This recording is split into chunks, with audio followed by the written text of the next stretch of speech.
So here's an interesting story that popped up over the last few days. It has to do with the Xbox Series X, the Xbox Series S, and Japan, which is Microsoft's weakest market by far. Over the course of 6 or so years with the Xbox One, they barely managed to cross the 100,000 mark for systems. And if you look at something like the Switch, it can do that no problem in a week now. Just like that. Super easy, right? But Microsoft has struggled heavily. Last week, they sold just over 30 Xbox One systems. Now, we are, of course, leading up to next generation, and even with the PlayStation 4 right now, it's dropped off significantly, but even that's like almost 10 million units. The Xbox has a lot of work to do in Japan, but there was an interesting headline that was going around, and it has to do with the performance so far with pre-orders in Japan for the Xbox Series S and the Xbox Series X, but I think there's quite a bit of context that has to go into this one here. Guys, if you enjoyed the video, make sure you like it down below. Helps out a lot. And if you're new here, make sure you subscribe down below to the SpawnWave Plus channel. Let's go over here to VGC. They had a good write-up here for what happened exactly with Japan's initial Xbox Series X and S pre-orders quickly sold out everywhere, this being in Japan. Major Japanese retailers quickly sold out of their initial Xbox Series X and S pre-orders on Friday in what appears to be a positive start for Microsoft's next-gen consoles in the region. So I will give them this. It can't be any worse than what happened with the Xbox One. The Xbox One didn't even launch till 10 months after it had come out in the West. It took 10 months for Microsoft to get the Xbox One ready to go and released in Japan. And by then, no one really cared because the PlayStation 4 had been there for like 6 months, and there was no point.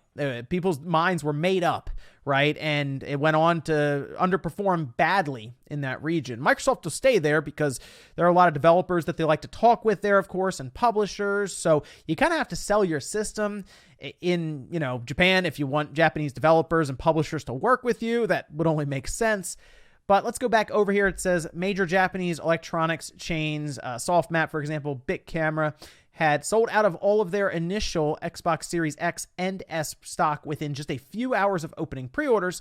Likewise, Microsoft's own Japanese store has sold out of both Xbox Series S and X. Now, there's a lot of things to think about here when it comes to selling out. Like on Amazon Japan, sure, they sold out in 20 minutes of the Series X. Now, of course, people can, I believe, still order from other regions if they need to get one of these systems, but I do believe that is mostly the Japanese audience buying these systems. The problem we run into is how many of these systems were actually available. Allocation is very important.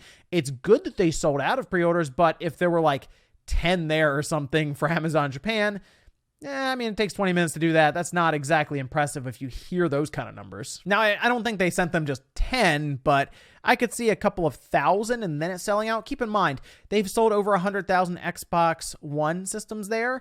So, it's possible they have at least a small user base there that would be able to sell out about 1,000 consoles or something like that, right? Even around here in the West, in the US, a lot of places didn't get many systems. Like the Series X, my local GameStop got, I think, 8 of them. The Series S, they only got 4 for pre-order. And that's just one store and a big chain. I get that. But you kind of step back and go, what's going on here with Microsoft? They are trying to do a worldwide release, so they are spreading their systems out. I have a strong feeling, however, based on how much stronger the Xbox is in like the US, for example, or in Europe, they're probably not putting a ton of these systems in Japan, where they struggled for the last 6 years. Now, there was some strategy at play here with Microsoft. The Series S took a little longer to sell out. I think it was a couple of hours, but Microsoft did drop the price before the system even launched for pre-orders. They dropped it $28, and that made it nearly $100 cheaper than the PlayStation 5 digital console in Japan. That is an interesting move unless they really are just working hard to get that system at least out there and sold in Japan. And you know what? They have a lot of work to do, so that would make sense. They're not exactly like Nintendo. They're not going to price drop their Switch in Japan for a long time. They'll release another model like, the Lite, and that was technically a price cut for lesser features. But like the demand for the Switch is so high, they're not going to do it. But Microsoft's coming in here with low demand and probably even normal stock is high stock. They were trying to sell these things for the Xbox One S as like a Blu-ray player in Japan, right? So Microsoft, that is an aggressive move to at least cut the price down, because that means, as they say here, the console is 29,980 yen or $285. That's pretty solid for a next-gen device. Sure, it's all digital, but keep in mind, it's also the smallest next generation system, which does work in to what they have in Japan, where they'll more gravitate towards portable devices like the Switch, for example, or cell phones, or even